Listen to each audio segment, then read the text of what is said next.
topic. It's a neglected topic, so I want to give a big shout out to Abby for throwing some light here on mid-level donors because there's some donors that we have in our organization, and the promise that they offer and the opportunity is really big. So you're going to get a lot of great tips to help you there today. This is, we've got the slides up. She's going to send you the slides. If anyone here has a burning need to have the slides right, rachelmuir.com/handouts and type in go, and you can just download the slides there as well. But Abby's going to send them out, and everybody, as Abby said, everybody's going to get a copy of the slides. Everybody's going to get a copy of the recordings. I do a lot of free webinars, and if that's my website up there, right there on the screen, rachelmuir.com. If you want to get invited, you can sign up, and I'll send you an invitation when I've got an upcoming free webinar. I train people to be better fundraisers, and I do a lot of custom training. I do a lot of board retreats, keynotes, fundraising conferences, all on fundraising. And you can, if you want to learn more about me, you can find out more about me there at rachelmuir.com. One shameless plug I want to share with everybody is I'm being joined by these fantastic experts, many of whom I'm going to be bragging about today, especially Mark Rovner, who's done some really great research on mid-level donors. But I'm going to be joined by these fabulous experts. We're doing an end-of-year webinar series. It's 7 courses, and we would love to have you. If you need some help with end-of-year, we're going to be helping you craft an airtight plan to rock end-of-year fundraising. Leah Eustace down here is going to be sharing 60 direct mail tips in 60 minutes. Simon over here next to her is going to be giving you tips and scripts to use to pick up the phone to boost your end of year fundraising. Excuse me.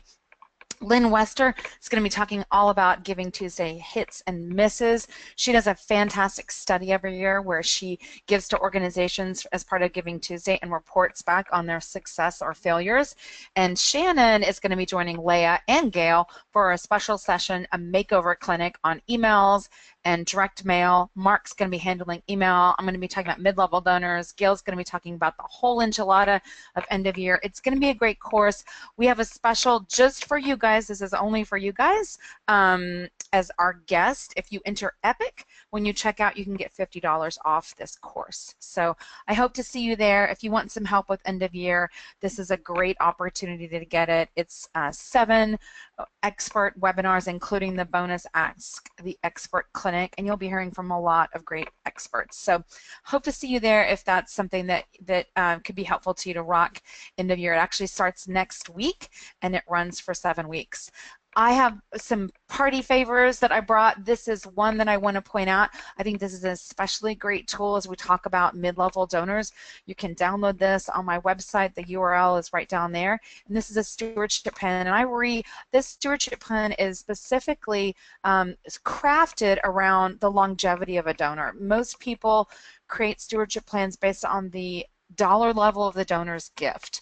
This is not based on that, and the reason why I would challenge you to think about it from the longevity of the donor is our donors are testing us out with their first gift. They're undergiving. We know that they're undergiving with their first gift, and it's up to us to give them some love and attention to upgrade their giving and retain their giving. So I want to challenge you to think about stewardship from the longevity of the donor and not just by gift amount, because most of us really hold back and we don't give our donors a lot of love and attention unless they delight us with a really large gift, and it's a missed opportunity, frankly, to upgrade our donors. So I want to challenge you there, and these are a lot of ideas. I was really ambitious when I made this, and I really thought of anything and everything, the whole kitchen sink that you could do. If you do half of these things, you're doing better than the average bear. But I wanted to give you lots of ideas. But you can get that there. This is another goodie if major gifts are your jam. If you've got some visits coming up with donors, especially for end of year, this has some really great tips for what questions to ask during doing discovery with your donors. I'm a big believer that every moment with your donors is a chance to do great discovery, and this has a lot of great tips for you on what to ask. So please feel free to help yourself to those goodies. So here's what we are going to be talking about during our time today. We're going to talk about, I'm going to share some truth bombs and drop some truth bombs about mid-level donors. I'm going to talk about how to launch a mid-level program and kind of the core tenets of a mid-level program, and I'm going to give you a lot of resources so that you can take this and dig in deeper. And I'm going to talk with you about finding and upgrading donors to a mid-level portfolio, tips that you can use now. These tips are going to range the gamut from free to aspirational tips, more expensive tips, but give you lots of tips and tools that you can put to use right away. And then we've saved some time at the end for some Q&A. Feel free to type in your questions anytime, and I will tackle those at the end of our webinar today. So we want to start things off by hearing from you guys, and Abby's throwing up a poll that I want to invite you guys to type in. Just a really simple yes, no. Do you have a mid-level program, yes or no? And let's see, I don't, oh, here we go. People are typing in. I don't show the poll results. Do you have them coming up, or? I do. So far, you there? Yeah. Okay, good. The poll is closed now. About 75% of people voted, and of that 75%, 24% do have a mid-level program, and 76% do not currently have one. Okay, awesome, awesome. Well, everyone who doesn't, you're in the right place. So of those 20% who do have a mid-level program, I'm going to invite you to take this next poll that Abby is going to do. And I want to ask you, I know it's tempting for everyone just to say more than one, but I want to challenge you to answer this honestly. What is the main trigger that you use if you have a mid-level program, those 23% of you that do, what is the main trigger that you're using to put someone into your mid-level program? Is it a single gift and a certain amount, cumulative giving, you did some prospect or donor research on them? Was it the kind of gift they gave, like a planned gift or a monthly gift? I know it's something to say more than one, but what is your primary trigger, the main thing that puts someone into a mid-level portfolio or other portfolio? It could be a major gift portfolio. What's your main trigger that you're using to make that decision? And I'll let Abby, when she feels like she's got a good response, chime in and give us the answers.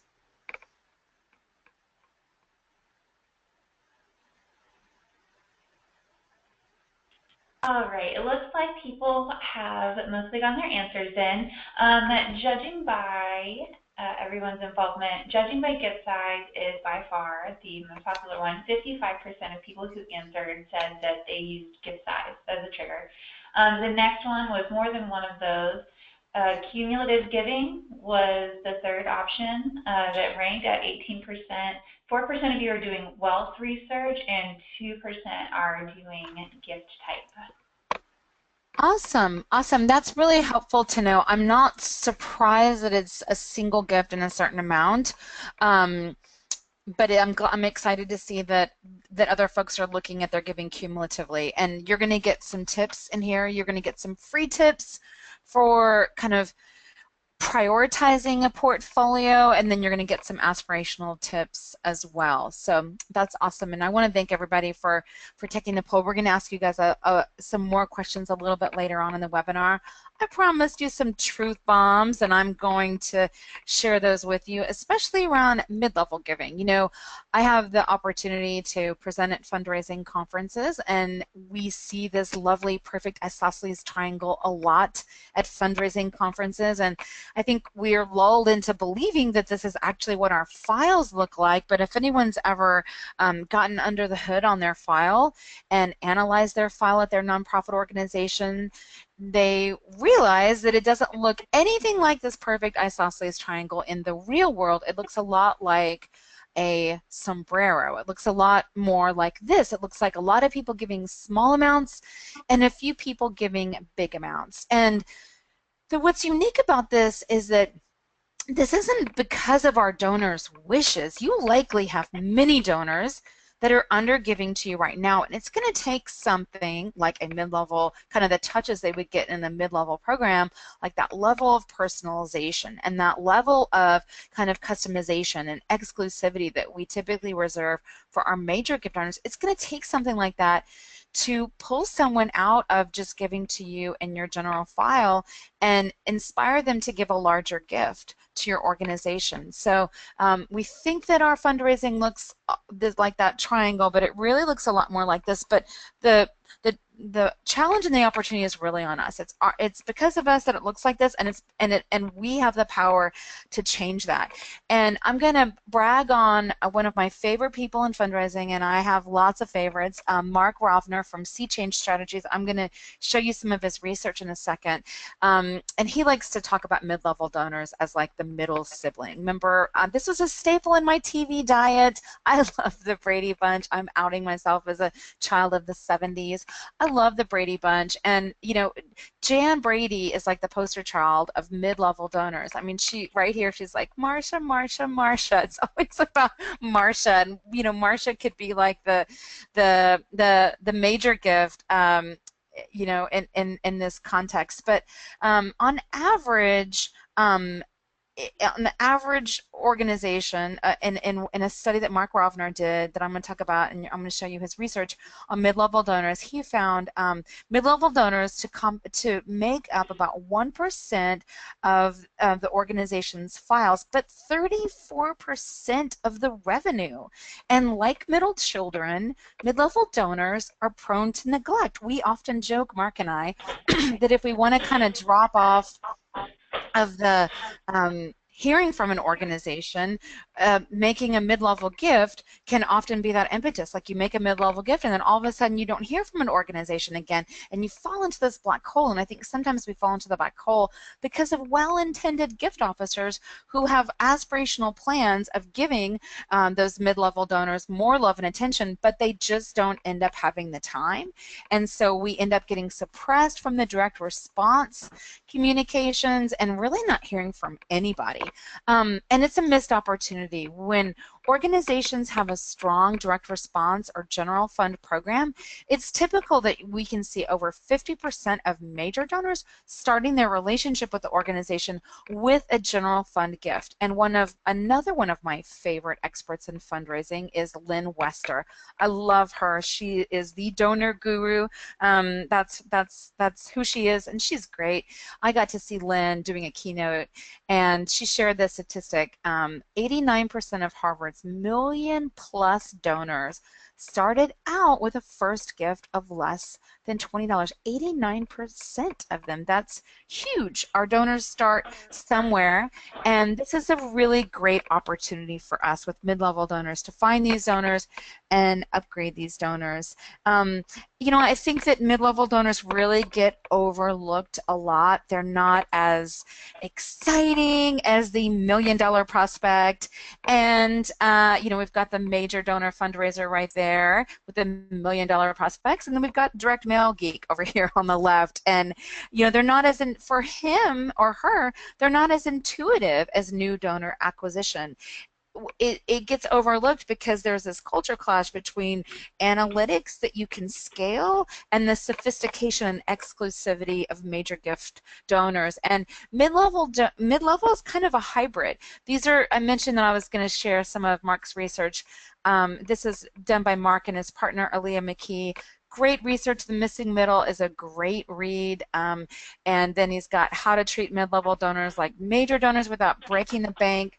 Tons of really valuable insights in his research, his insights on how to break down silos, and a lot of insights. And then you're going to see several of these talked about here with stewardship and with focus groups and with cultivation events and with mailings. I think one of the biggest ones and one of the hardest ones and most important ones, and where everybody fails, is you've got to put a premium on collaboration when it comes to mid-level donors. And I think that's the hardest thing for people to get right. Mid-level, having a mid-level program, it's kind of like a hybrid, right? We've got this duck and this tortoise.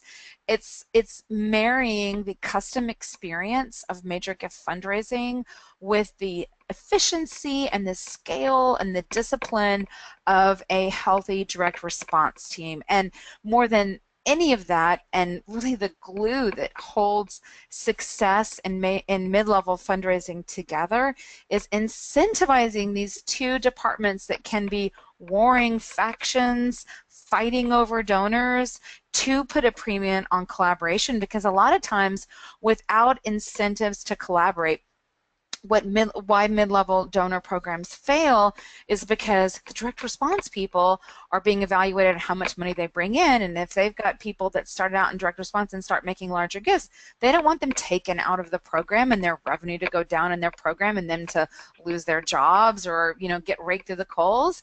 And so there have to be incentives for and simultaneously you might have a mid-level donor that doesn't want to let go of people from their major gift officer who doesn't want to let go of people from their portfolio and move them down. So you've got to have incentives, and you've got to have teamwork, and you've got to have these teams working nice in the sandbox together. So we're going to talk about launching a mid-level program, and I'm going to kick things off by talking about what you need to start. These are some really great tips from Jessica Harrington of the Harrington Agency.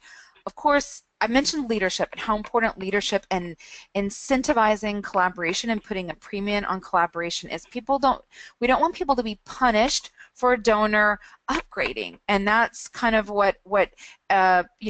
how we typically, these budgets and these programs are so siloed that can easily happen. So you need to have leadership support. Leadership is bought into it and they're ready to invest in it. Like acquisition, this is a long game.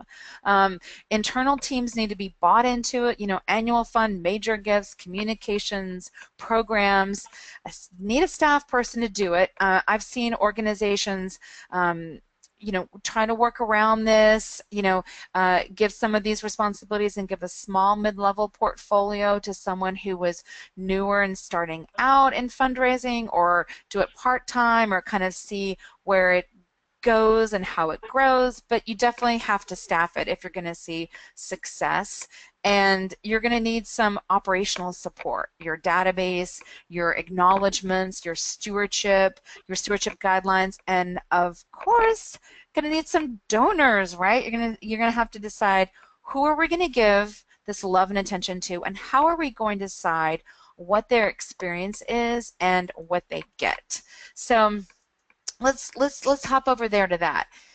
Mid-level programs typically start, in terms of where do you start, for those of you who are completely from scratch, and it sounds like most of us on our call are, is looking at lifetime value to determine what is the starting gift amount for a mid-level program.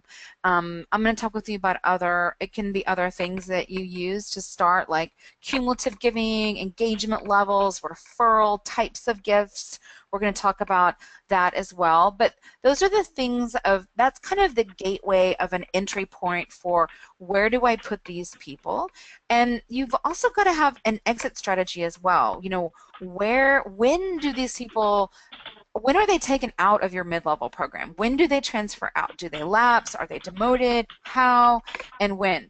So lifetime value is the total net contribution that a customer or donor generates during their lifetime on your house list. So that's their giving minus the expense that you had in acquiring them and soliciting them. That's their lifetime value. And this is an important, all of this really starts with your data, really looking at, I would tell anyone who was looking at investing more in acquisition, okay, first thing I want to challenge you to think about is, where have you gotten your best donors? What was your best channel for acquiring great donors? And you want to start with looking at your lifetime value as you're building a mid-level portfolio. Another truth bomb in fundraising is, all donors are equal as human beings, but they're not equal as revenue sources. You have an obligation to your donors to steward them appropriately, Some donors will give more, they will respond to more care and feeding and can be upgraded. Some donors won't. Um, I don't want you to waste copious amounts of time and money chasing lapsed donors when you could be spending that investment more strategically upgrading donors that you have who are under giving to your organization now. So this is a fact in fundraising, and we need to be thoughtful and strategic about where are we getting the best donors and who are the best, what are the best indicators for upgrading them. And these are some indicators. This is some potential business rules that you might have for moving your donors into a mid-level portfolio. It could be how much time are they on the file, what's their cumulative giving. It sounds like some of you are looking at that right now. Their engagement levels with your organization, what's their engagement levels with social, with consuming your content, with sharing your content, with coming to events, with bringing friends to events, with participating in your programs. There's lots of different behavioral indicators of engagement, and a lot of times we're not looking at those, and they give us a lot of clues and a lot of insights. Were they referred to you? That's a really valuable indicator sometimes. And of course, single gift. It sounds like a lot of you guys are definitely already looking at single gifts. This is some stats on some sample mid-level programs. This is from Mark Ravner's research that I'm middle, and this just kind of gives you a range of, okay, there's some large organizations, and here are their mid-level programs. Here's what they define as an entry-level mid-level gift, and these are some larger mid-level gifts. This is the kind of the bottom and the top of some of these really nonprofit space, and those are kind of the overall numbers of what those programs are. So again, I mentioned his research earlier, and you can download it at seedchangestrategies.com. Really great insights into what makes tips for success for mid-level programs. You'll see several of them now, because I'm going to start chatting with you guys a little bit about what are some tips and tools that you can put in place right now to start cultivating mid-level donors and building a mid-level portfolio. So first thing is really personalization, and information sharing is not the same as building a relationship. Just because you add me to your newsletter and I'm getting a lot of information doesn't mean we have a relationship. You want to find out, you want to pursue, this is all about the pursuit of intimacy with your donors, finding out what they care about, learning more about them, and personalization. When we think about that sombrero of donors, and we think about what is it that gets donors to give more, and what reason do I have to suddenly feel more affection and affinity and engagement with your cause? Well, personalization is really important to us as humans and to us as consumers. I mean, I can't walk into the turnstile at Disneyland and see all the refrigerator magnets with people's names on it and not look for my name. I mean, you know, Coke hit big, got themselves out of a really significant slump with their Share a Coke campaign, and that was all about personalization. You know, seeing your name, especially if you've got a really unique name. My daughter's name is Scarlett, and there's not a lot of, I didn't see a lot of Scarletts on the Coke bottles, but when I did, I got pretty excited. Donors feel more engaged when they get content that's personalized. We know this as consumers. I like to tell people that there's so many clues and there's so many great tips from the playbook your favorite brands use on you that you can use on your donors, and personalization is really low-hanging fruit. Abilla did some research on this. 71% of donors feel more engaged when they get content that's personalized. And that's not just about getting their name right in the appeal or in the thank you letter, of course. It's about communicating with your donors about the program that they care about, the one program that they care about, and not the 7 programs that they don't care about. This isn't one size fits all.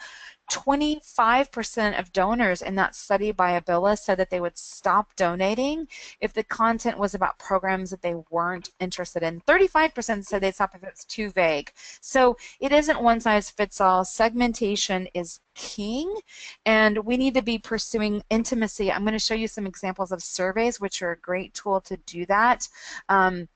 We need to be personalizing and pursuing intimacy and finding out what it is our donors care about so that we can get with them about the things they care about.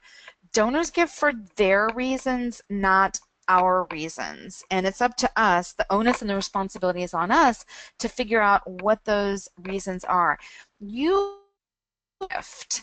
And this is a really famous like kind of marketing adage, and this is a great book by Ken Burnett. I like to joke, I read the book so you don't have to, but this is a great fundraising book, and it's an easy read, and Ken is really, he is a relationship fundraising.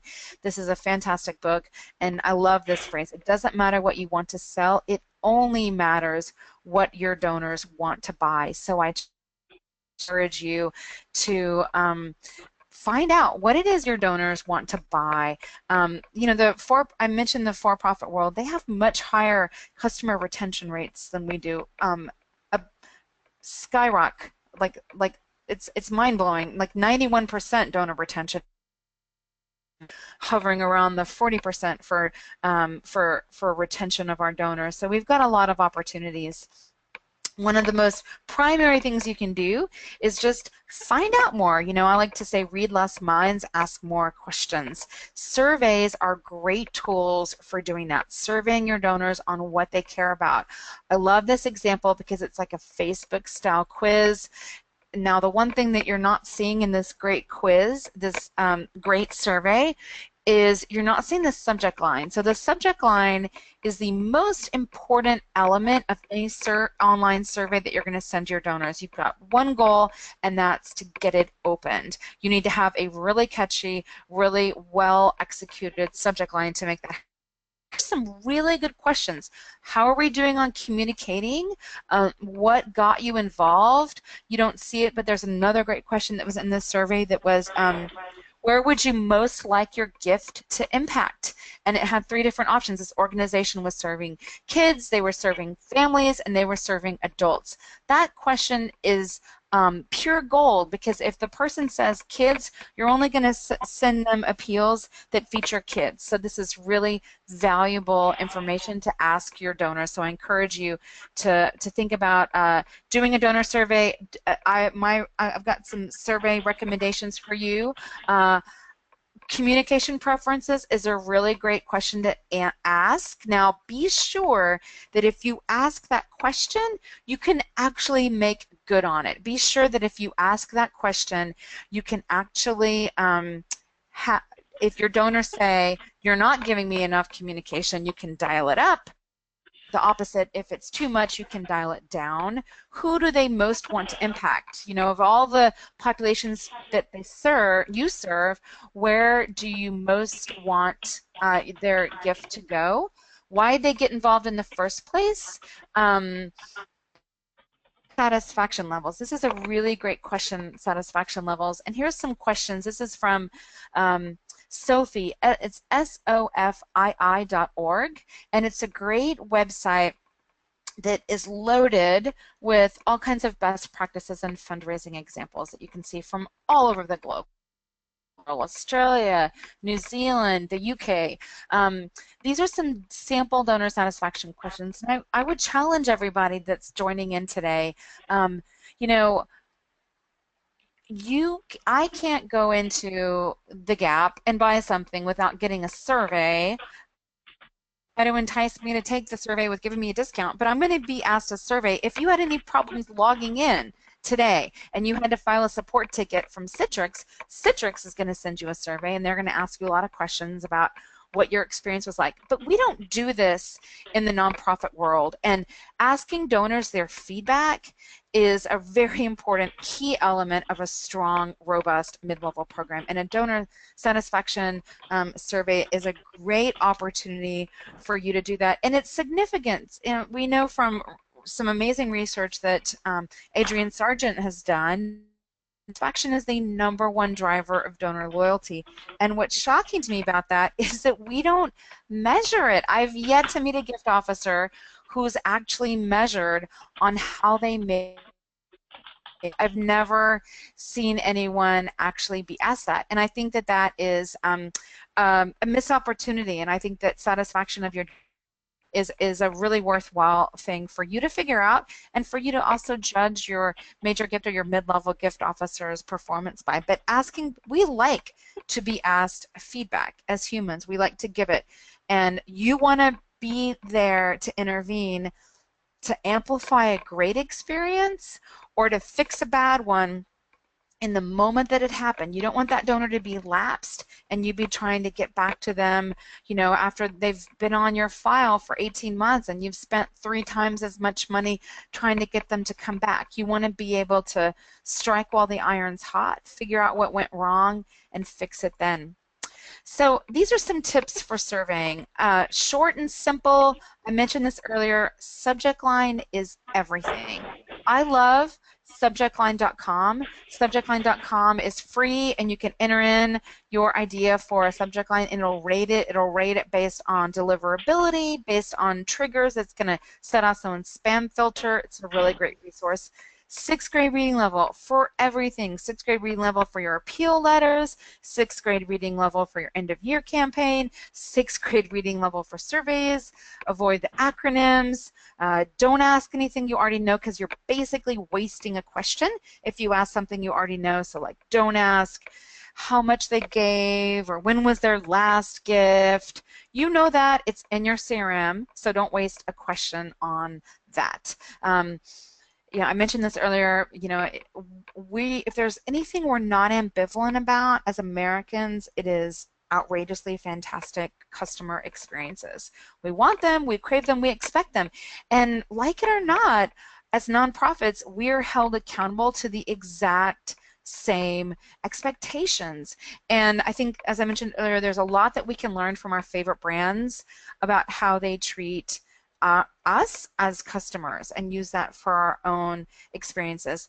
This is so I mentioned finding out more about what your donors care about. I mentioned asking them questions. I don't think we ask donors feedback enough. I don't think we can be asking feedback on our website. We can be asking feedback after we do telemarketing calls. We can be asking feedback in unobtrusive ways after they make a gift. And this is a great example of an organization doing just that. I made a gift to the ACLU for Giving Tuesday, and this is the landing page that I was taken to. They thanked me for my gift.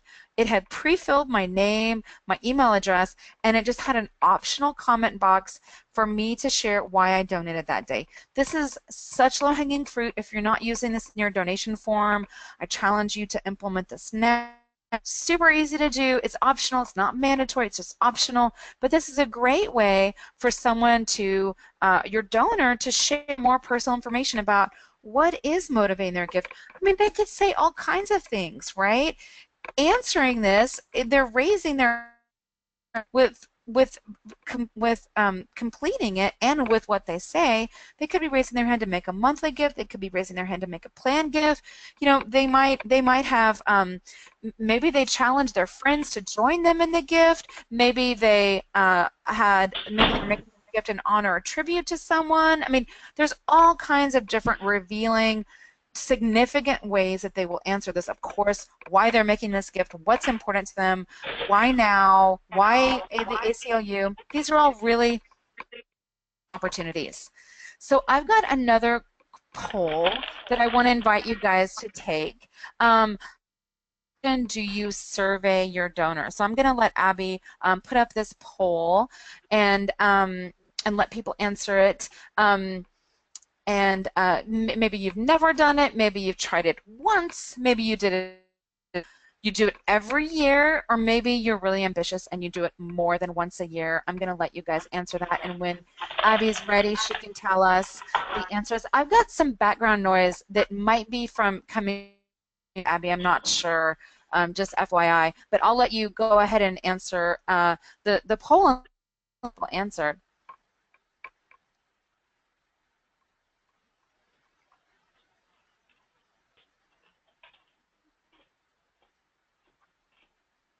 You there, Abby? You might be muted. I am. Yay. Votes are still coming in. So it looks like they're slowing down. So I'm going to go ahead and close the poll. So everyone, if you're procrastinating, now's the time. All right. It looks like 49% of the people here have not done any donor surveys, and 32% have done it once.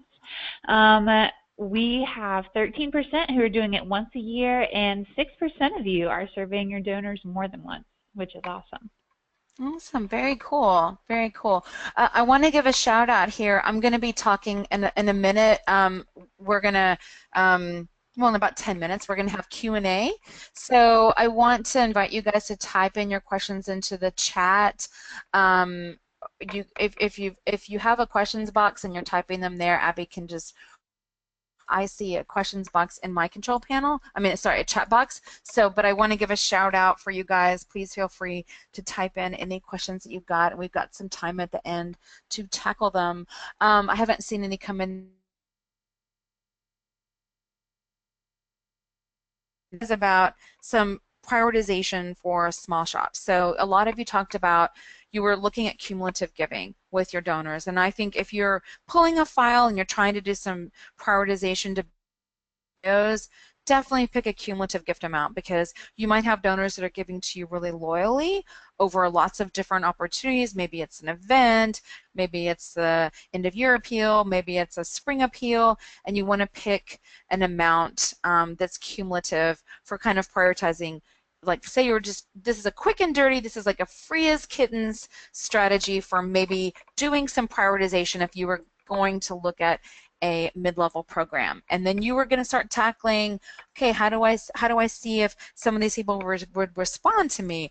A letter, calling and emailing them takes a lot of tries. If they don't respond to that, a letter or a survey, a final note. If they don't respond to this might be, I would say this is a really good strategy. If you have, for those of you on the call who have a mid-level program, and you might want to look at how could I upgrade some of these mid-level donors into a major gift portfolio. This is kind of the idea behind this is qualifying donors. And it's really about rolling out the red carpet to a donor and saying, hey, every donor, here's a sample letter. Every donor has a story. What's your story? We want to know what your story is. We want to tell you, we want to understand what you need from us and tell you how you're making a difference. I want to visit with you. So you can kind of think about this as a further upgrade tool from a mid-level donor to a major gift donor. You might do this with new donors. You might do it with donors that you just don't know that well. Maybe you're new to your organization. Maybe you've got some donors that you think you could upgrade. You feel like they could be giving more. Maybe you've got donors that you think you should downgrade. If you feel like that's a lot of letters and calls to prioritize a portfolio, that's why I mentioned it's kind of as free as kittens. Video can be a really neat tool to build a portfolio. Video can be a great tool for optimizing a mid-level portfolio or for optimizing a major gift portfolio. This is a URL bit.ly/OP Smile example. I tested it yesterday. It works. But that's a video if you want to watch it at your leisure. It's a short video for Operation Smile, and it has the founder right there, Dr. McGee, and he's talking about, we want to hear, it's talking about the organization. It has an interview by a donor, it has an interview by a staff member, really takes you in the field and shows you what's happening with these families and these kids' lives who are being completely transformed through their smile being transformed. And what I love about the video is at the end, the founder of the organization, Dr. McGee, talks about, we'd love to reach out to you, we'd love to hear from you, but we want to do so respectfully. If you'd like to have us give you a call to set up a visit, to hear your thoughts, to hear your ideas, just click this button. So this is kind of digitizing way to give your donors an immersive experience and have them raise their own hand for getting to visit with you. And I think it's a pretty neat tool. So I mentioned that some things are free, like free as kittens. Some things cost a little bit of money. But video is a really neat tool, I think, and one that I think will hold a lot for the future of fundraising, of how we can build portfolios and upgrade donors. I'm a big fan of donor cultivation events, and I started a nonprofit. Abby talked about my background in nonprofits. I started a nonprofit called Girl Start, which I'm excited to say is celebrating its 20th year next month. It's hard to believe it's been 20 years. But hey, time flies when you're in nonprofits, right, everybody? One of the great things that Girl Start does is donor cultivation events. And in the beginning days of Girl Start, it was enough to just have an open house and invite donors to come and see the girls' websites they build. But as that novelty kind of wore off, it really became about how can we give our donors an experience and prospects, donors and prospects, how can we give them an experience that they would love, that they can't get anywhere else, that will be fun, that will be team building for them and for their colleagues or for networking with other donors. And I love this Let's Fly a Drone event. It's a great opportunity. We don't all get to, I get to, we've got my kids have some drones from Dave and Buster's that they got at the reward center at Dave and Buster's, and we play with them, but not everybody does get to do that. So this was a really fun opportunity, and Girl Start did such a great job, taking lots of photos of the donors and prospects at the event, sharing a description of the event, sending it back with the donors for them to talk about with their colleagues. So, eBay and Dropbox and Google can all come to Girl Start and do this, and then they can brag about it on their internet at work. So I'm a big fan of donor cultivation events. Another donor cultivation event that I think is really neat, and this can be a great opportunity for if you were to say you were to have mid-level donors who were geographically nearby, is the concept of Jeffersonian dinners. And the concept of this is Liz Carpenter, who was the press secretary for later Bird Johnson. She is most famous for penning the words that calmed our nation on Air Force One when JFK was shot. So she penned those words, and I had the pleasure to know Liz in her lifetime, and she was an amazing human being. And she's had these fantastic dinner parties. And I didn't realize until I recently came across Jeffersonian dinners in this TED Talk. You can look up this TED Talk on Jeffersonian dinners and watch this. This guy's dressed up as Jefferson. I didn't realize I'd been to a Jeffersonian dinner without even knowing it. But Jeffersonian dinners are like really strategic dinner parties.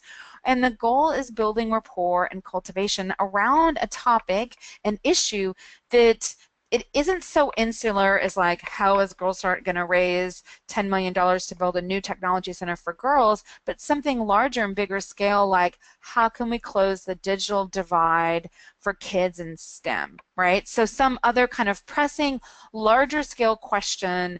Maybe it's about, getting kids to go out into wilderness and unplug from digital technology. Whatever issue is germane to your organization, but not only specific to your organization, because the idea is you're bringing them in with an umbrella of something bigger, and you're really advancing the conversation. In a Jeffersonian dinner, it's not a typical dinner party where people might mingle with anyone or talk across the room, but all of the questions and all of the answers and the whole conversation is very strategic, and it's very planned. It's a really intimate way to quickly build rapport with people. They're going to be challenged to reveal something meaningful and kind of private. It's a very thoughtful, emotionally rich kind of networking. It's a really neat idea. So very different format than any other dinner party you've ever been to. If you haven't been to one, I encourage you to think about it, because I think it's a neat opportunity. If you've got a really big file, if you've got donors all over, think about telephone town halls. Telephone town halls are an amazing opportunity. Maybe there's access to someone that you have, a stakeholder, a speaker, a recipient, your leadership team, someone that they can't normally have access to, that they could hear more about your work and some emotionally rich stories. Another great tool for standing out is video. This is an example of video email. I think video email is a really neat tool when we think about the future of fundraising for cultivation and for stewardship, and especially for cultivating a mid-level portfolio, because video makes you feel like you're there, you're with your donors. So a couple low-hanging fruit things, if you're not already doing this and you're a mid-level gift officer, or you're working to start managing a mid-level portfolio, if you don't have your photo in your SIG file, pop it in there. If you're not sending your business card out with your thank you notes, put it in there. Invite your donors to contact you anytime. I'm not saying they're going to, but you want to be as accessible to them as possible. I think video is a really neat tool to stand out and really personalize, and you can gain a lot of scale and efficiency using videos. So I don't work for BombBomb. These are from BombBomb, B-O-M-B, BOMB.com. I don't work for this company, but I love to brag about them because I think this is a great tool. I use this tool when I'm talking to people about doing a custom training because it's important for me that they see me and that they feel comfortable with me and that they kind of have a flavor of how I would be as a trainer or how I would be delivering a keynote. So I think it's a neat tool. You can go to bit.do/careshare to see this video. This is Shannon Coker, and she's in Colorado Springs. I brag on her a lot, and she gives me permission to show off this video of her at the food bank in the freezer talking to her donors about their event, kind of a recap. They're using this tool at Care and Share for inviting donors to events, for thanking donors, and for following up with donors. I think this is a really neat tool to manage a portfolio of mid-level donors. It really ups the personalization, and there's really no limit to what you could do. You could shoot stuff live in the field. The one thing I will say on this is short and sweet. You want this to be like 30 seconds long. This isn't like a whole long 5-minute video. Then one of the nice things about this is that you get sent an email based on how you set up this tool. You get sent an email when your donor or prospect opens it up and watches it. And that goes for, like, if they watch it and then they forget about it and they watch it again 2 weeks later. And this is just one of those like tools to help you with understanding your donors' engagement levels. So I like this tool a lot. So just to recap, these are some tools that I recommend you use now. Look at your data. You know, what's your lifetime donor value? Survey your donors. You can survey them online. You can survey them offline. Personalize. You know, like in real estate, it's location, location, location. I want to challenge you to do some great personalization. Think about the donor journey. Think about being intentional. I'm going to show you another screenshot of that stewardship guide, and I encourage you to download it and think about a donor journey. I think, you know, just like your favorite brands are mapping out your customer journey, think about what your donor journey is and analyze it. When are your donors falling off? Is it after the first gift, the second gift? What kind of communication touch points can you engineer to keep them? And qualify your caseload. You can use letters, you can use video. Donor cultivation events are a really great tool. And inviting feedback is a fantastic tool. Inviting feedback often on your website, you know, optional, you know, just a comment box, they can fill it out. You know, think about short one question that you could ask after different engagement pieces. Or after they come to the event, how are you asking them about the event and about their participation? Just more opportunities for you to solicit your donors' feedback. So I'm going to open it up for questions, and I don't see any right now in the chat box, but it could just be my view. I'll let Abby look some up, and while she's doing that, I want to thank everybody. I want to mention here, this is my website if you want to learn more, and I want to give a shout out here if you want to. I mentioned this a couple times in the presentation. I don't expect you to do every single thing that's in this guide, but if you do a few of these, I think you'll see more boost, and I think you'll see more lift, and I think you'll be able to better identify and think about this as what are some touch points that we want to give our donors in a mid-level program and to upgrade our donors. And I also want to give a plug here. This fund starts next week, and everybody specifically today on this webinar, if you enter EPIC, you get $50 off. This is a inexpensive and a great course. I'm super excited to be joined by all these fantastic experts, including Mark, who I've bragged on a lot. I bragged on Lynn a lot in here as well, but this is loaded with a lot of tips for you for end-of-year fundraising to help you with your end-of-year fundraising. So I'm going to invite Abby if she's got some questions. Like I said, I'm not sure. I don't see the I don't see any in the chat box. It could be me. Oh, I've got some. You've got them. All right, I'll take them. I've got some. Okay, good. Well, someone just asked, she said, I'm asking a painfully simple question, which there is no such thing. Could you walk us through what you would do if you were to pull a report to look at database data? That's a great question. I love that. So if I was pulling a report, that's such a fantastic question. The first thing that I would look at is I would pick a cumulative gift amount. Okay. Don't pick, okay, I want to look at all my donors that are giving $5,000 or more because that's what I consider a major gift. Or, or I want to look at mid-level donors and I consider a mid-level gift to be 1,000. So any single gift 1,000 up. Pick a cumulative amount, whether you're doing this to prioritize mid-level or major gifts. Pick a cumulative gift amount because you might have donors that are giving a variety of different ways, and if you do a single gift amount, you're not going to notice them. There are so many ways to analyze your file, and you can uncover so many gems from who are my best prospects for a major gift portfolio, who are my best prospects for a mid-level portfolio, just how am I doing on retention. So I would start by pulling a file. I would say like the last 3 years is good. You could go back as long as 5, but I would say 3 years. Go the last 3 years, pick a cumulative gift amount. The first thing you're going to see when you pull this file is like trends, recency, frequency, monetary value. This is the baseline, free as kittens way that you can kind of analyze how things are performing with your file. Doesn't give you insight into behavior.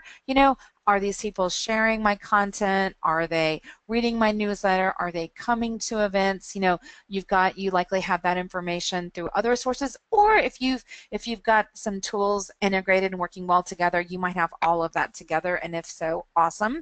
That makes your life a lot easier. But these are all worthwhile things to look at. I'm a big fan at minimum for people who are kind of going with the free as kitten strategy of looking at their data and understanding their data. And I love this question because that's certainly, it's the most important place to start, but it's not always the sexiest place to start. So people get distracted by bright, shiny toy and start looking at something else. But I would say look at that and just start looking at your retention. Look at, okay, think about it in terms of classes. Like, we had different classes in school, right? We had like, the class of 89, the class of 88. So think about, of these 3 years, let's say you pulled 2014, 2015, and 2016. We're only halfway done with 17, but you've got a little information there. But let's say you've got 14, 15, and 16. Of all the donors that gave $1,000 or more in 2014, what did those same donors give in 2015 and 2016? And then the same thing with your donors for 2015. What did they give in 2016? And what have they given so far in 2017? You should be able to look at some trends there. You'll know that'll tell you what your retention rate is. You can analyze retention by so many different levels, like by gift officer, by program, by gift amount. I like doing it by the gifts because I think it helps you make a more strategic argument for investing more and hiring more staff or getting more resources or training or other support for your fundraising performance. But I would say start there and really look at your retention and understand. You should know the story behind donors who dropped off. You should know the story behind trends, and that will give you some good trends on how are you doing on retention and where your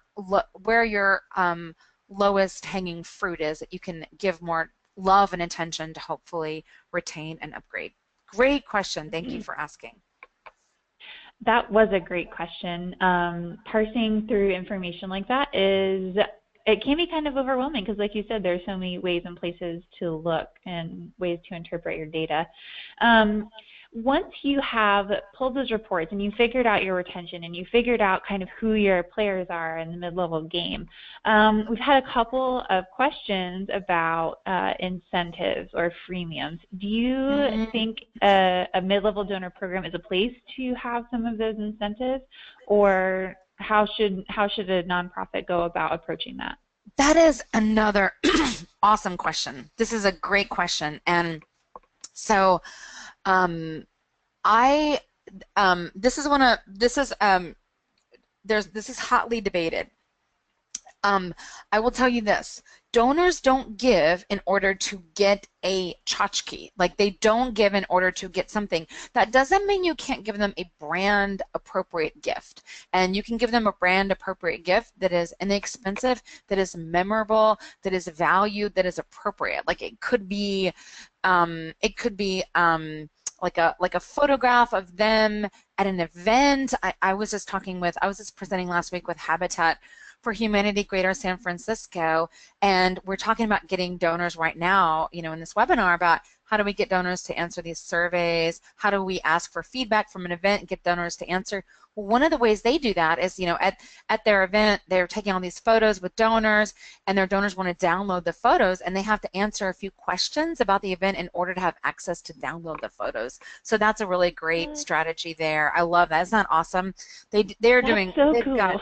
They've got this great, you should check out another, just bragging on Habitat, they're doing a really great I Stand With My Neighbor campaign. And one of their challenges was, hey, in this noise right now with, you know, the presidency, we're not the ACLU and we're not Planned Parenthood. How do we stand out? And how do we really get our message across?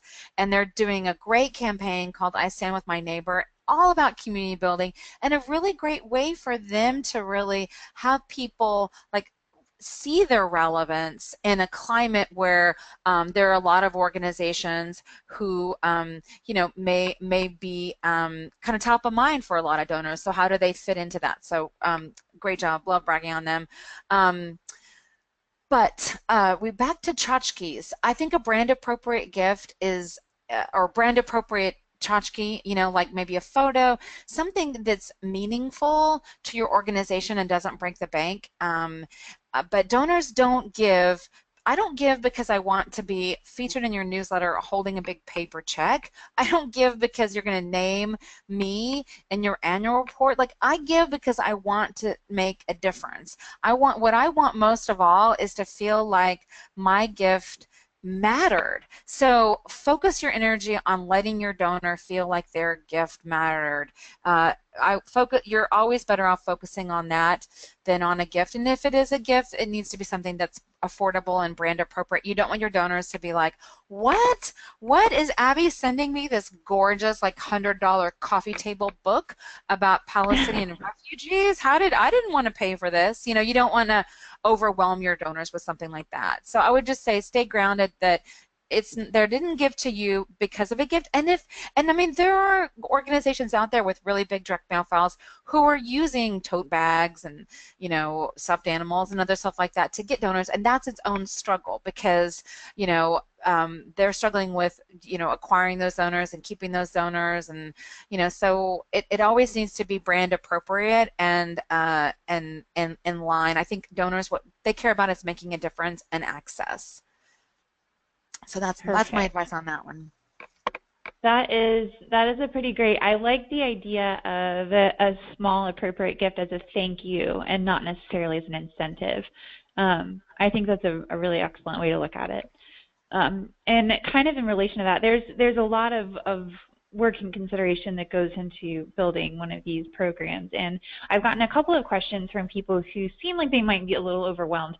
One person, Diane, said that she is a one-person development office and she doesn't know where to begin. And another person, where'd you go? Someone else said that they don't have any mid-level fundraising going on currently. Where would you start if you were a nonprofit fundraiser that was maybe in a small shop, you don't have anything going yet? Where would you tell them to begin? I would start I would start with major gifts. So if you're a one-person shop, you only have so much time in a day. I would do my best to implement strategic stewardship that using scale and efficiency. Like you saw that BombBomb tool, that's a great way to get a lot of scale and efficiency. You know, you can kind of think about it like MailChimp or constant contact, but using video. So you could send that to a group of donors and have a level of personalization that could really be meaningful to them. But I would say if you're a one-person shop and you're like, how do I spend, where's the most bang for my buck with my fundraising? Major gift fundraising is the first place I would have you start, and then after that I would have you work on the whole pyramid. But if you only have so much time in a day, and major gift fundraising is for someone who, I'm at ground zero and I'm just starting, and I need, where do I start with my fundraising? I would work on that, and then as you grow and as you get more donations and as you're able to expand your operations, expand into mid-level and annual fund. That is extremely helpful. That's extremely helpful, working the top of the sombrero and gradually expanding to incorporate the rest of the sombrero. It looks like it's after 3 o'clock. I want to be respectful of everyone's time. There are some questions that we have not yet been able to answer, and I'm so sorry we weren't able to get to you. What we can do, if you still have questions, you can tweet at Rachel. Just tweet at Rachel Muir, and if I can answer any of these questions, I'll go through and email you all individually. Like I mentioned at the beginning of the webinar, we are going to send you this. So keep an eye on your email for an email from me, Abby at QGive, containing this and containing links to some of the resources that Rachel mentioned in her presentation. And we'll also have an invite to next month's webinar, which is going to be with Mark Pittman, who's going to talk with us about nonprofit leadership, which he's a hoot. And you guys will have a ton of fun. Rachel, is there anything you want to say to the people who are still on? Any parting thoughts or anything you want to tell the world? Oh my goodness. Thank you so much for having me. It's been a blast, and I'm really encouraged by everyone's appetite and interest in this topic, and I hope that, it's a journey. Mid-level donors and getting, investing in it, it's an opportunity, and I'm excited at the appetite for people's interest in this. It's encouraging to see. So thank you to everybody. So good. Yes, everyone, thank you for joining us. I hope you have a beautiful afternoon. Keep an eye on your email. I'm gonna send you some good stuff, and I will talk to you all next time. Thank you.